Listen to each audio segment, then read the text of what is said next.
Moist chocolate cake की एक बेहतरीन सी रेसिपी चाहिए तो आइए फूड टेल्स में आज ये बनाते हैं।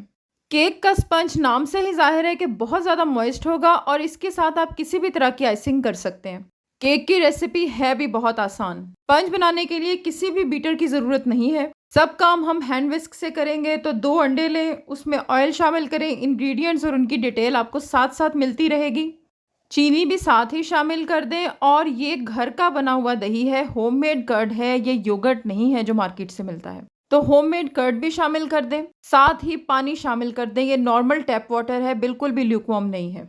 चीनी के अच्छी तरह हल हो जाने तक हैंड विस्क को चलाते रहें और अब ड्राई इंग्रेडिएंट्स को एक साथ मिक्स कर लें। याद रहे कि ड्राई इंग्रेडिएंट्स को कोई भी केक हो हमेशा सिफ्ट करना बहुत ज़रूरी होता है और ख़ास तौर पे चॉकलेट से बने हुए केक को, क्योंकि कोका पाउडर ऐड होता है और कोका पाउडर में छोटे-छोटे ज़रात होते हैं जो कि पीछे रह जाते हैं, अभी आप देख भी लेंगे। तो मैंने यहाँ शामिल किया है मैदा, baking powder, baking soda, cocoa powder. Vanilla essence है 3 से 4 कतरे, इससे ज़्यादा नहीं यूज़ करने। कोका पाउडर हमेशा किसी अच्छी कंपनी का यूज़ करें, क्योंकि चॉकलेट केक अच्छा बनने में कोका पाउडर का बहुत बड़ा हाथ है। मैं आपको एक छोटी-सी बात बताती हूँ कि बहुत अरसा पहले मैंने एक कोका पाउडर किसी XYZ कंपनी का, जिसका मुझे नाम भी याद नहीं, खरीद लिया। क्योंकि ग्रोसरी शेल्फ में बाकी सब कंपैरिजन करते हुए कीमत के मुकाबले में मुझे वो बजट फ्रेंडली लगा था और जब उससे केक बनाया तो मुंह में रेत की तरह से महसूस होता था। तो इतनी मेहनत और बाकी सब चीज़ें ज़ाया चली गई, केक बिल्कुल बर्बाद हो गया। इसीलिए हमेशा ख़ास तौर पे बेकिंग के लिए जब भी कोई चीज़ लें तो कंपनी अच्छी सेलेक्ट करें।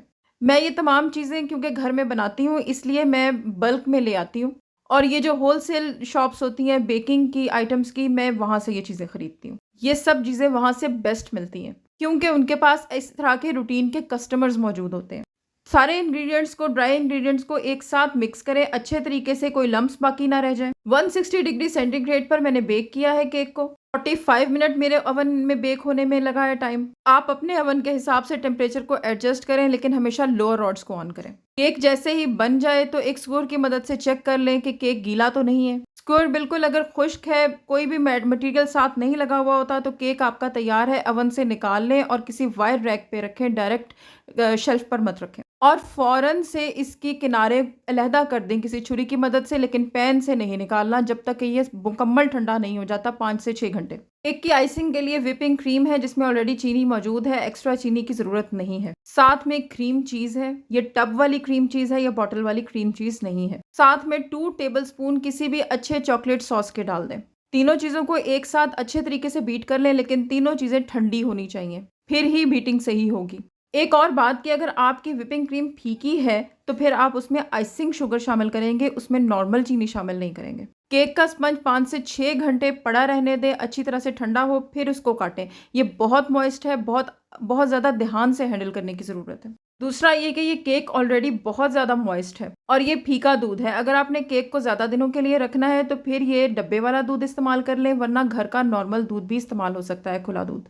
पहली लेयर पर दूध से सोक करें, उसके बाद क्रीम लगाएं, फिर दूसरी लेयर रखें और जैसी भी चाहें डेकोरेशन करें। ये केक मैंने फादर्स डे पर बनाया था, तो मैंने उसी हिसाब से कुछ उस तरह के कैरेक्टर्स बना दिए और कुछ बाद में स्प्रिंकलर्स भी ऐड कर दिए। स्प्रिंकलर्स के लिए मैं हमेशा आपको टिप ये देती हूँ कि सर्विंग से बिल्कुल पहले लगाएं, वरना कुछ देर ये फ्रिज में रह जाएं तो फिर ये अपना शुगर का लिक्विड जो है वो रिलीज़ कर देता और उस तरह से केक अच्छा नहीं रहता है, उसकी लुक ख़राब हो जाती है।